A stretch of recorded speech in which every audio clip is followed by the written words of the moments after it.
Hey, what's up, guys? Today we're going to talk about how the government can get rid of gang violence, or at least lower it to a lot lower than it is right now, and specifically MS-13, because MS-13 is really big in my area. I'll leave a link to the local news station that I get, and you can just look up MS-13, and they kill people all the time around here, run drugs, run money, excuse me, they run drugs, run money, kill teenagers, try to recruit others. I mean, it's really bad. People don't like to talk about it because it's kind of in the shadows. You don't see too many things on a day-to-day basis. Like when I go out shopping or to work, I don't see this stuff happening all the time, even though I can read the news and see that it happens all around me within the 15-mile radius. Excuse me. So people don't like to talk about this because the things that the government needs to do in order to fix this problem, it's going to take a lot of effort and a lot of money, and people don't like that. But when you allow a problem to fester and linger like this for decades and decades and decades, something that seems radical is the solution, because you've strayed so far from the norm by allowing this problem to go on for decades and decades without enforcing the laws already on the books. So let's go through my checklist here. The first thing it needs to do is there needs to be a police crackdown. The police need to actually enforce the laws that are already on the books, and get rid of the illegal immigrants. I know that is a racist thing to say, according to the mainstream media. That's another problem. We'll get to the racism part. But saying that the government should crack down on people breaking the law, which if you're an illegal immigrant and you haven't committed any other crime but that crime, you are still a criminal because that's still a crime. They need to enforce the laws already in the books. The problem with MS-13 goes hand in hand with illegal immigration, because MS-13 is a Hispanic gang. And the vast majority of illegal immigrants are Hispanic. It's not racist to say, I'm not saying it's because they're Hispanic that they are illegal immigrants. There are plenty of Hispanics that are not illegal. It's just that's the gang. It is, like the KKK is a white gang. There's nothing racist to say that the KKK is a outlawed white group, for example. I'm just looking at the demographics of the people and just saying, well, the vast majority of them are Hispanic. So they need to crack down, enforce the laws aren't in the books, get the illegal immigrants out, stop treating it like they're victims, stop treating it like it's not a crime, don't have these sanctuary cities. And liberals will come after me and say, first of all, I'm racist. Well, I'm not racist, because this policy is not judging someone by the color of their skin. They're looking if you broke the law or not, and then they are going to slap you with that punishment if you break the law. Hypothetically, now I know not all illegal immigrants are Hispanic.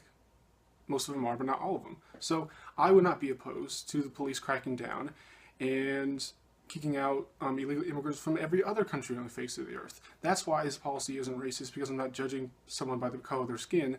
I am anyone who is illegal immigrants. You're out of here. It doesn't matter if you're Hispanic, white, black, Asian, whatever, I don't care. But specifically with solving this MS-13 problem, because it draws from the Hispanic population, that's what we're focusing on. But if there was hypothetically a black gang, like there's lots of them around the U.S., not around here, then we were talking about that community. But this is the community we're talking about. So it's not racist. You can, man, that was bad. The police can crack down and enforce the laws that are in the books without violating civil liberties. Now, libertarians will not advocate for this because they don't believe the government's solution to anything, and they believe that a police crackdown would result in breaking of civil liberties. If you go about it the way the U.S. usually does, yes, that is true. Usually police crackdowns result in the breaking of civil liberties, and since I'm a libertarian, I actually give a shit about that. I don't support that. But there's a balance. You can't not enforce the laws at all, and all these people who break the law and come to this country illegally can do whatever they want. And you don't have to have a fascist police state. You have to, there's libertarians or moderate in the middle. You have a strong police force that can enforce the laws in the books and protect its citizens without violating their civil liberties. It's not that hard. You just have to try and want to. So they would still need warrants to enter people's property. They can't just go around in their armored Humvees and just drive around looking for people who broke the law. No, that's not how you police crackdown. You still have to follow the laws in the books. People still have rights. You can't just put them in detention facilities without access to a lawyer, stuff like that. So the police crackdown I want still pays attention to the Constitution and solves the problem of catching people who break the law.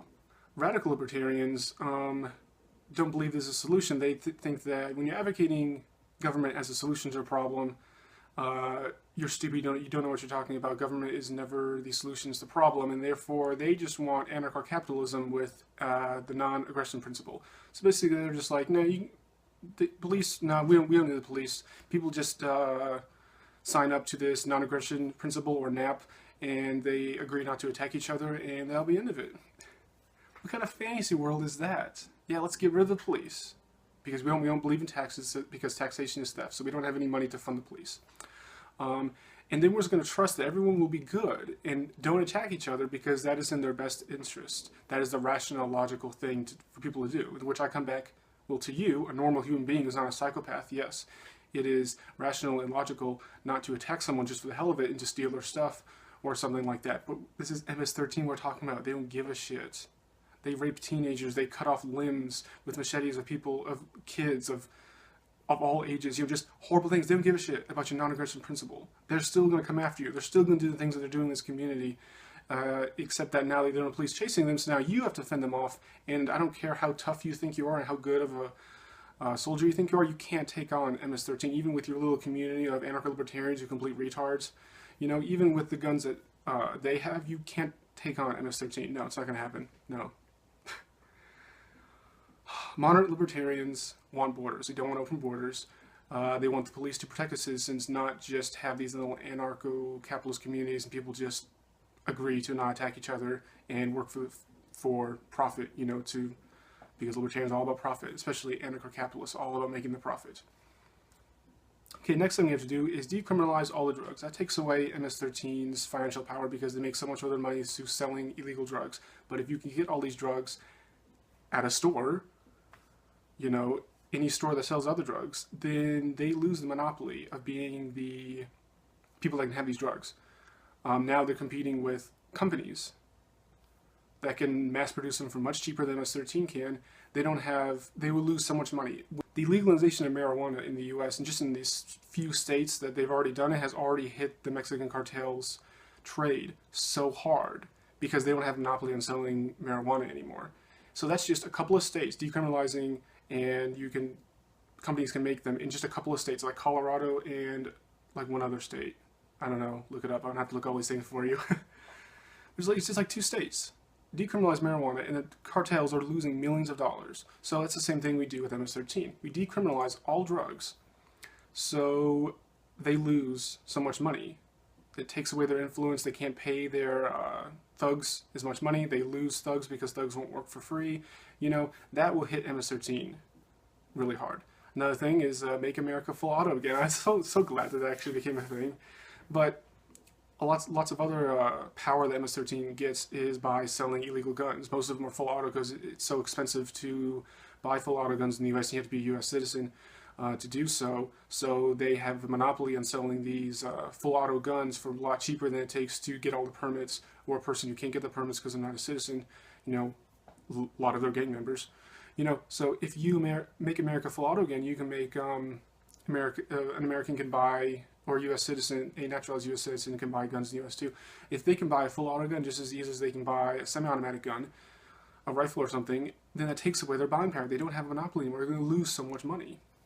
Plus, the communities now have the same firepower to fight back against MS-13 as MS-13 does. So when communities rally against these drug cartels in their communities, they can conceal carry, they can get weapons easier.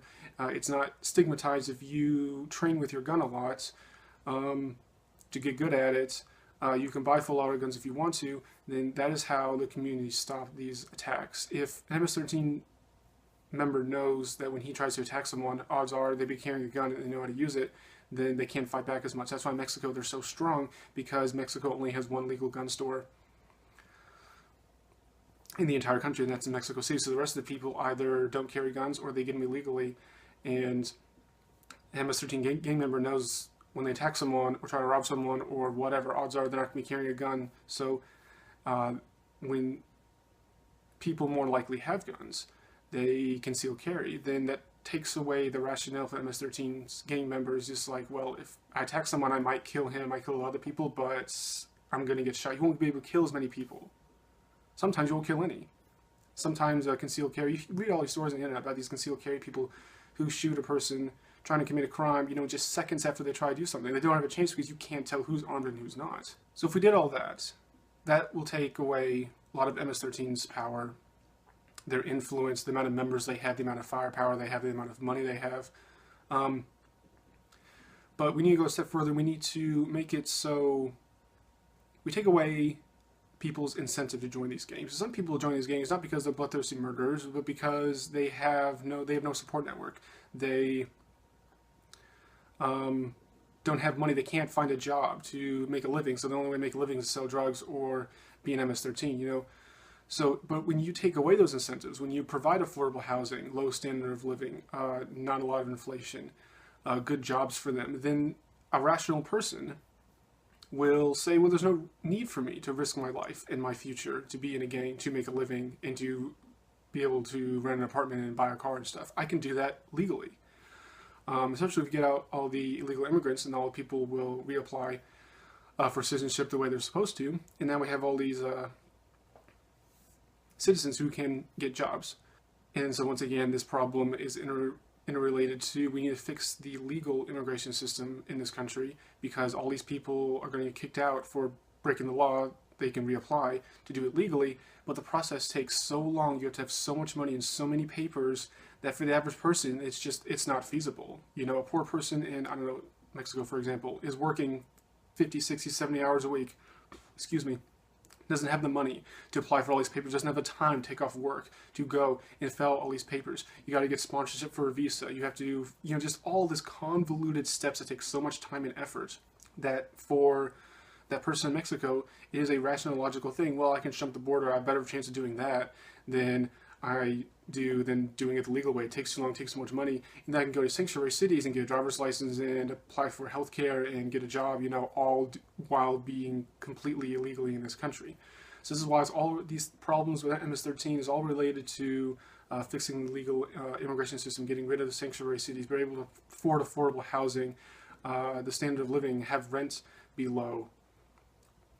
All these things that only the government can do. People can't do it on their own. Like, ordinary citizens can't just say, well, we're going to push for lower rent, or we're going to provide tax incentives for apartment companies to lower their housing, like there's standardized housing, it's a subsidized housing, stuff like that. If ordinary citizens can't do that, it has to be the government, it has to be authoritative power. If you have no government, if you live in a stupid little anarcho-capitalist society, you can't have that. It's all about the profit. And if you can't make the profit, well, then screw you, you're stupid, you don't make enough money to live.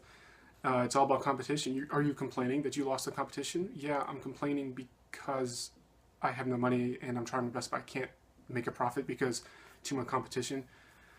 But that's straying outside. That's veering off topic to anarcho-libertarianism or anarcho-capitalism. I'm not going to get too much into, because only a few amount of the population believe in those stupid ideas. The vast majority of people already know they're stupid. The final point is to, well, how are you going to afford to have this police crackdown? How have all these officers out on the streets doing all this work they don't normally do? This is a huge nationwide push to catch illegal immigrants and return them back to the country of origin. That's a huge endeavor. Well, guess what my solution is? It'll probably actually save money in the long run too, is, again, intertwined with another subject of the 100+ wars that we're in and the hundreds of military bases that we have all across the world. As I said before in previous videos, I don't believe that those wars are just and not defensive wars. We don't need to have all these bases and all these wars to protect ourselves, to have our high standard of living. So we should bring all the troops home, close all military bases, save millions and billions of dollars. And lots of these troops, you know what they can do? They can work for the police, they can work for the National Guard, they can do the police crackdown that I am proposing. Because it's a similar line of work. Just if they were stationed in Iraq and they are doing counterterrorism operations in some town to catch some terrorists, now they're doing counterterrorism operations in every town in USA, and they're catching illegal immigrants instead of terrorists. So it's a similar line of work. They already have experience doing it. They're the perfect people for the job. Lots of retired military people go to the police anyway, so this would just expand the processes that already exist. So, and even while spending all this money to do this police crackdown, we're saving so much money from stopping all these wars and stopping all these military bases that even when the two are put together, we'll still be saving so much money, because the military bases cost so much and the wars cost trillions and trillions of dollars. So that's it in a nutshell. What I propose that the government should do to get rid of MS-13 or any gang or terrorist group in the U.S. You can do the same steps to do that. I'm just talking specifically about MS-13 because that's the one that's a problem in my area. I know the government would never do this though. No, it takes too much effort. The liberals will call you racist against Hispanics because you're proposing to kick out all the illegal immigrants. Hispanics, illegal immigrants, somehow there's a disconnect, but in the liberals' mind it's perfectly feasible. They're not going to make America full auto again. They're not going to allow ordinary civilians to carry automatic weapons. They're never going to decriminalize all the drugs. Maybe decades from now. I mean, they might decriminalize marijuana in my lifetime, but they're definitely not going to decriminalize the other drugs that MS-13 draws financial profit from anyway.